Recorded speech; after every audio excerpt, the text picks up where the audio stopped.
NASA just spent $4.1 billion on a single rocket. that flew for 10 days. That's not a typo. That's 10% of their entire annual budget gone in one splashdown. And you helped pay for it. For the average American taxpayer, the price tag for the Artemis II mission feels like a relic from another era. A massive government expenditure in an age where we are constantly told to tighten our belts. But as the Orion capsule bobs in the Pacific Ocean, the question isn't just about the cash we've burned. It's about whether this $100 billion program is a monument to bureaucratic waste or the smartest investment of the 21st century.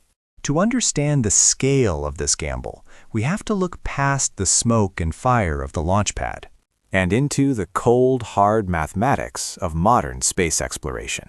When we hear that the Artemis program is projected to cost $100 billion through 2025, the sticker shock is immediate. However, in the world of high-level finance, context is everything. If we adjust for inflation, the Apollo program of the 1960s cost more than $300 billion in today's currency. From a purely fiscal perspective, we are essentially returning to the moon at a 66% discount compared to our first trip. We are doing more with less, using advanced materials and computing power that didn't exist when Neil Armstrong took his first steps. Yet, even with that discount, the efficiency of the Space Launch System remains a point of intense friction.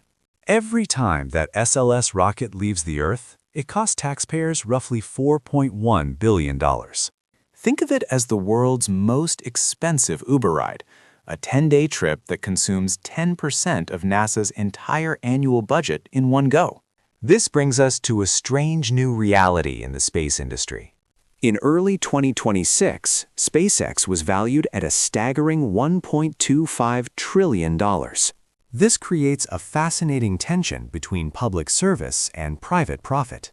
Many market analysts now argue that NASA has transitioned into the role of an anchor tenant in a building, that the private sector, companies like SpaceX and Blue Origin, is starting to own. We are seeing a fundamental shift in how the stars are reached. While NASA builds the expensive, heavy-lift infrastructure, the private sector is building the commercial ecosystem around it. But the funding for these missions isn't just coming from a simple NASA line item. Space exploration has become inseparable from national defense finance. Part of the recent Artemis funding was bundled into the One Big Beautiful Bill, a massive piece of legislation that allocated $25 billion for a Golden Dome defense system. In Washington, space is no longer just about discovery. It is a critical component of the national security apparatus. If you ask a politician why we are spending this money, they won't just talk about the moon. They will talk about jobs. There is a common misconception that NASA spends money in space. In reality, every cent of that $100 billion is spent right here on Earth, across all 50 states. The Artemis program currently supports over 400,000 American jobs. It is, in many ways, a massive domestic stimulus program, hidden in a lab coat. From specialized welding in Louisiana to software engineering in California. The economic footprint of this mission is vast and deeply integrated into the American workforce. But even with all those hands on deck, the mission remains terrifyingly fragile. During the final moments of the Artemis II splashdown, the world watches in silence during a 6-minute total communications blackout. For a finance professional, that is 360 seconds, where $20 billion worth of hardware and priceless human capital are completely off the grid, at the mercy of physics and a heat shield. That heat shield, however, represents one of the most promising returns on investment for the program. The Artemis II re-entry is faster and hotter than anything coming back from the International Space Station. The patents and thermal data derived from this tech are already being eyed for the next frontier of commercial aviation, hypersonic travel.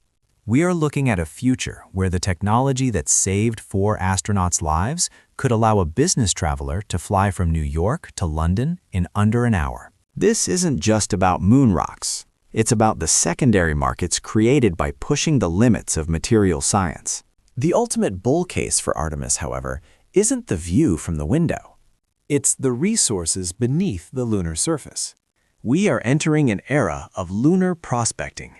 Estimates suggest the moon could contain quadrillions of dollars in energy-rich minerals, including helium-3 and rare earth elements, that are essential for the green energy transition and high-tech manufacturing.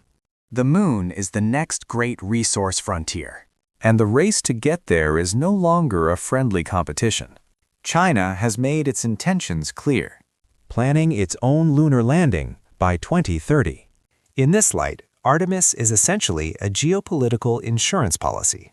It ensures that the rules of the road for lunar commerce and international space law are written by the United States and its allies, rather than being dictated by Beijing.